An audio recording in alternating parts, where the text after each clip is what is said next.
A 314 kilogram elevator accelerates upward. Okay, so that's going to make this a positive acceleration. What is the tension in the cable supporting it? Okay. So this thing is accelerating upward. We've got a cable like that, right? So there's some upward force. That'll be the tension, right? And then the force of gravity will be downward, right?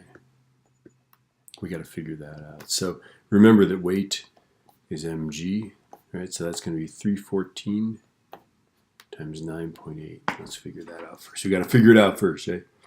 314 times 9.8 is 3077.2 newtons, and that's going to be down, right? The tension is a variable, so I'm just actually going to leave it as a positive thing. Okay, so now we're set. Now we can set up. We've calculated all of our. We've drawn arrows for all our forces. There's a force upward, the tension in the cable. There is the force of gravity down, right? And now we're set. We can do this.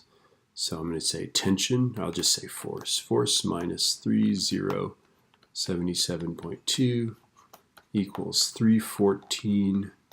And then this acceleration is upward, so that makes it a positive 4.7. Now, were it accelerating downward, we'd say negative, but it's not, so we say positive. So I'm going to go 314 times 4.7 is 1475.